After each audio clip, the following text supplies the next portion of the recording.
Well, folks, we have had a major breakthrough here at FZ Dreams 87. I don't even know why I picked that stupid name. Maybe it's because we dream about FZs here, and we're pretty much dreaming that we're any type of motorcycle mechanic whatsoever. This is amateur hour motorcycle restoration.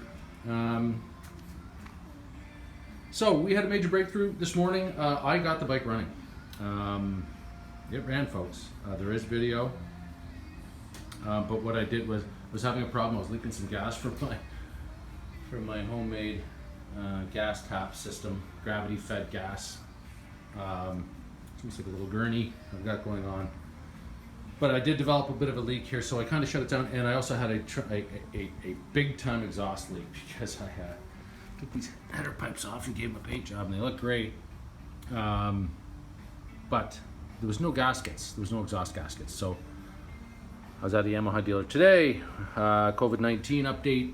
Parts of Ontario are now open, so or at least limited, limited customers and all that. You have to watch your distance. But I was able to get into the dealer today, and they ordered me some. They're the compression, the crush fittings, I believe that they call them, crush gaskets, copper. So it was thumping out of those, but I tell you, folks, it started as quick, every bit as good as fume. One touch, and it was going, but thumping away and pushing a lot of pressure out from the exhaust there. So I am very, very encouraged.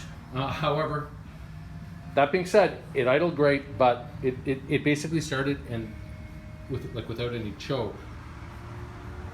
Like right away, it kind of ran, but the choke linkage here feels kind of squeaky and sticky, and I just don't like how I've got it set up here. I'm not sure if I put that in right. Also, it didn't have the best throttle response when I did try and give it some throttle. It hesitated, and it kind of bogged a little, and then kind of came up a little, but it certainly didn't, and it kind of remained some revs, and they came down slowly. I kind of put them together quickly because I had to get everything out of the workshop downstairs, and I was kind of dragging at it, so I said, put them back together, let's go, follow all the steps. But I think I may have to pull them out again and just kind of give them another kind of once over. Now that I've had them out, I'm not intimidated by the least. And I wouldn't mind actually getting the one pilot jet that is stock. One of the carbs I couldn't get out is all stripped from a previous owner. And all the other ones were plugged solid, so I know it's plugged. There's no way it's the only clean one.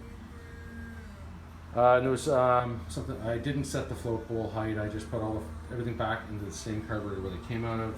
I used a carb rebuild kit. It was very basic, just had the new float jets. But that's where we are. But major step forward here with getting Roxy back on the road. I think that some tweaking of the carburetors, installing the exhaust gaskets, and a once over on the braking system, just to make sure everything is functioning, and we should be able to get her going. Once that tank is lined, back on the bike, should be able to take her for a ride. Anyway, that's it from FZ Dreams. We'll get back to you once we make a little bit more progress on Roxy.